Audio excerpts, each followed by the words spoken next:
This is ridiculous. It's you. If you're going to make a big deal, if you're the NBA, about players playing a nationally televised game, big deal to have the stars play, right? Want to make sure the star's there. If you're going to throw a star player out, you got to make damn sure that there's a reason for it. You can't be an official with rabbit ears that says, oh, I think you were talking to me. Hang on. I understand blowing the whistle. I understand if Luka yells something and you think it's you. I understand blowing the whistle. But you got to be able to stop, and the officials have to be able to stop and say, okay, you realize we just threw Luka Doncic out of this game.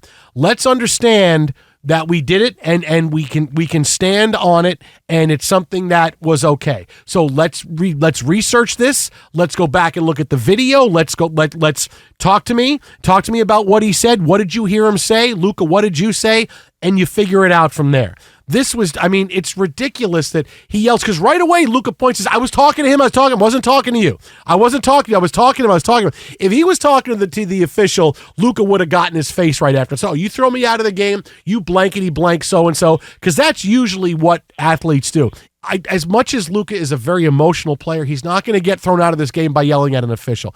Cooler heads need to prevail in a situation like this, and it just wasn't. Because no one comes to see the referees throw guys out of games. You got to make damn sure this is legitimate, or you get into the travesty of what you saw tonight. Well, it's a quick whistle, right? So you get the first one, fine. Big difference between, all right, you get your first technical, and yes, you can have the accumulation and get a suspension, all that fun stuff.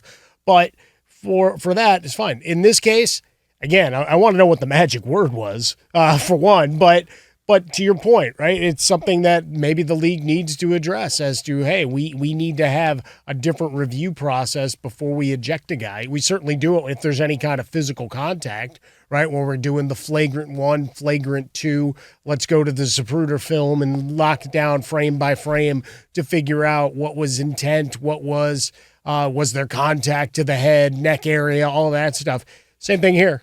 I know it's a war of words, but if you're 100% sure that you can't be misconstrued your words, that it was directed to a fan that you were jawing with, then we need to be able to adjudicate that. But in this case, it goes against the Lakers, and they get run out of the gym.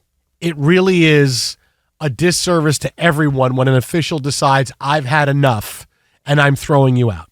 I've had enough and I'm throwing you out. There's nothing from the pool reporter that says, oh, hey, he was yelling at me all game. He was barking at the official game. Just, he yelled at an official. No, dude, you got to make sure of that, man. You got to make sure of stuff like that. It's embarrassing for the NBA. Said he cursed at him. So embarrassing for the NBA.